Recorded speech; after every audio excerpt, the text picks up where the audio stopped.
Basic सवाल, crypto currency होती क्या है? देखिए, मैं ना सच में जिंदगी में एक समय लेक्चरर रह चुका हूं, लेकिन मैं जिन बच्चों को पढ़ाता था वो नर्सरी में नहीं थे, तो नर्सरी के बच्चों को पढ़ाना थोड़ा मुश्किल होता है, तो वो कोशिश करता हूं।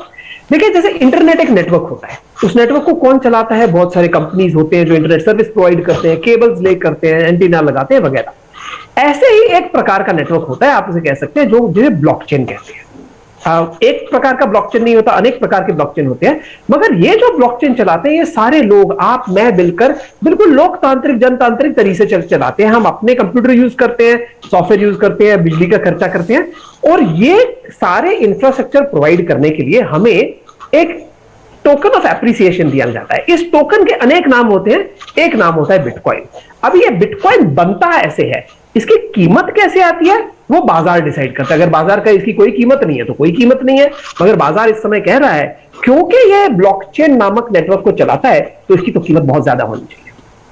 अच्छा, ठीक है। अब जैसे इसको मैं अगर बिल्कुल बेसिक तरीके से रचित समझना चाहें, अब क्योंकि ये करेंसी कहलाती है, बिटकॉइन जैसे एक प्रकार की क्रिप्टो करेंसी है, तो करेंसी का मतलब हम तो नोट समझते हैं, सिक्का समझते हैं, और इसको भी जो है दिखाया जाता है, छापा जाता है हमेशा सिक्के की शक्ल में।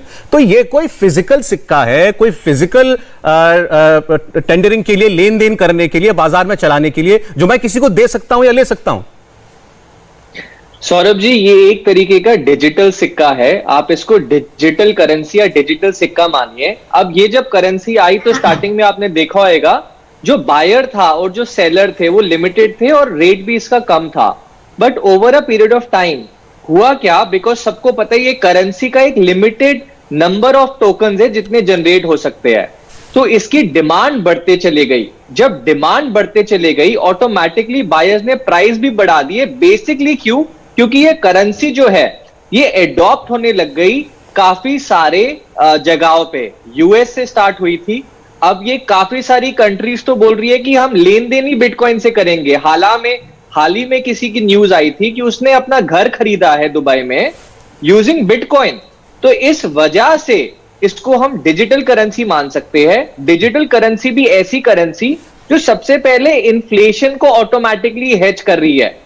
सेकेंडली, ग्लोबली एक्सेप्टेड है, यानी अगर आपके पास वॉलेट इंटरनेट पे पड़ा हुआ है वर्चुअल, आप उसको कहीं पर भी यूज कर सकते हैं।